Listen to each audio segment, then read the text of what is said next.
Assalamualaikum warahmatullahi wabarakatuh. Inilah kisah kesetiaan dan pengkhianatan seorang prajurit Islam terhadap agama. Bagaimana kisahnya? Sebelumnya silakan sahabat, bantu, subscribe, like, dan ketik amin. Semoga sahabat diluaskan rezekinya dan menjadi ahli surga. Amin ya robbal alamin. Dalam sejarah Islam, ada kisah-kisah yang tidak sekadar mengharukan, tetapi mengguncang iman dan menggugat keberanian kita sebagai seorang muslim. Kisah ini bukan tentang pedang semata, bukan pula tentang medan perang, melainkan tentang pilihan paling mahal dalam hidup manusia, memilih iman atau dunia di hadapan kekuasaan, jabatan, dan ancaman kematian. Keempat prajurit ini diuji bukan pada kekuatan fisik mereka, tetapi pada keteguhan hati. Satu demi satu, mereka berdiri di hadapan penguasa zalim, dan dari lisan mereka keluar keputusan yang akan menentukan nasib abadi, yaitu surga atau neraka. Dengarkanlah kisah ini dengan hati yang jujur. Karena boleh jadi, ujian serupa tidak datang dalam bentuk pedang, melainkan dalam rupa jabatan, harta, dan kenyamanan hidup. Kisah ini menceritakan tentang 4 orang prajurit muslim yang menjadi contoh nyata akibat dari kesetiaan dan pengkhianatan terhadap agama. Dikisahkan, pada masa Khalifah Umar bin Abdul Aziz, sekelompok prajurit muslim diutus untuk berperang melawan Romawi. Namun, dalam pertempuran tersebut mereka mengalami kekalahan dan akhirnya tertangkap oleh pasukan Romawi. Keempat prajurit itu kemudian dibawa menghadap Kaisar Romawi untuk diadili. Sebelum hukuman dijatuhkan, Kaisar terlebih dahulu menawarkan sebuah negosiasi. Prajurit pertama dipanggil, menghadap. Kaisar berkata, "Jika engkau mau masuk agamaku dan menyembah Tuhanku, aku akan mengangkatmu menjadi gubernur. Namun jika engkau menolak, lehermu akan kupenggal." Dengan tenang prajurit itu menjawab, "Aku tidak akan menjual agamaku dengan dunia." Mendengar jawaban tersebut, Kaisar Romawi murka. Ia pun langsung memerintahkan agar leher prajurit itu ditebas. Namun, terjadi peristiwa yang luar biasa. Kepala prajurit yang telah terpisah dari tubuhnya berputar-putar sambil melantunkan ayat, "Wahai jiwa yang tenang, kembalilah kepada Tuhanmu dengan hati yang ridho dan diridhoinya, maka masuklah ke dalam golongan hamba-hambaku, dan masuklah ke dalam surgaku." Melihat kejadian itu, amarah Kaisar Romawi semakin membuncah. Kemudian dipanggillah prajurit kedua. Kaisar kembali menawarkan hal yang sama. "Jika engkau mau masuk agamaku, aku akan menjadikanmu gubernur Mesir.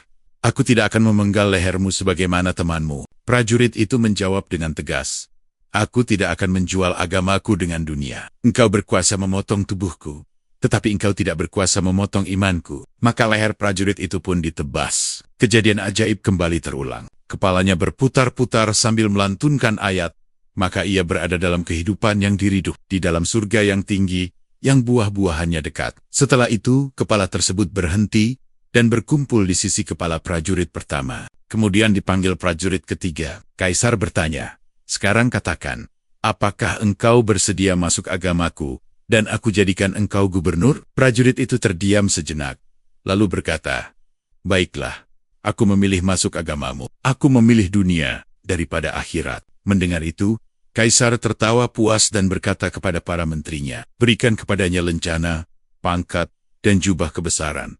Angkat derajatnya." Namun salah seorang menteri berkata, "Wahai Paduka Kaisar, hamba tidak setuju jika semua itu diberikan tanpa ujian. Katakan kepadanya, jika ia benar-benar jujur masuk agama kita, maka suruhlah ia membunuh salah seorang temannya." Kaisar menyetujui usulan itu. Maka prajurit yang telah berkhianat tersebut diperintahkan membunuh salah seorang temannya. Tragis, ia menuruti perintah itu dan membunuh temannya sendiri dengan pedang. Melihat hal itu, Kaisar kembali memerintahkan agar pangkat tinggi diberikan kepadanya. Namun sang menteri kembali berkata, "Wahai Paduka, ini tidak bijaksana. Orang yang tidak menjaga sahabatnya sendiri yang lahir dan tumbuh bersamanya, tidak akan menjaga kepentingan kita." Ucapan itu membuat Kaisar termenung. Akhirnya, Kaisar memerintahkan agar prajurit pengkhianat itu juga ditebas lehernya. Namun kali ini terjadi peristiwa yang berbeda. Kepalanya berputar 3 kali sambil melantunkan ayat, "Apakah kamu hendak memberi petunjuk kepada orang yang telah pasti ketentuan azab atasnya?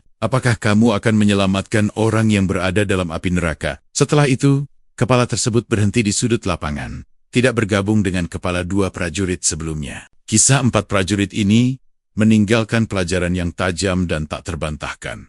Iman tidak diukur dari kata-kata, tetapi dari pilihan ketika iman itu harus dibayar dengan nyawa atau dunia.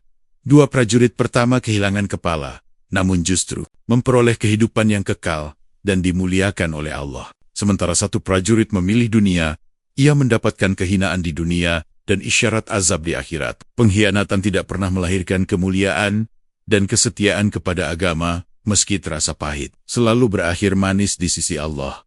Maka ketika hari ini kita dihadapkan pada pilihan, menggadaikan prinsip demi kenyamanan, atau bertahan pada iman, meski harus menelan pahit, ingatlah kisah ini, karena dunia hanya sementara, sedangkan iman adalah harta yang tak tergantikan. Semoga Allah meneguhkan hati kita, agar termasuk orang-orang yang setia hingga akhir.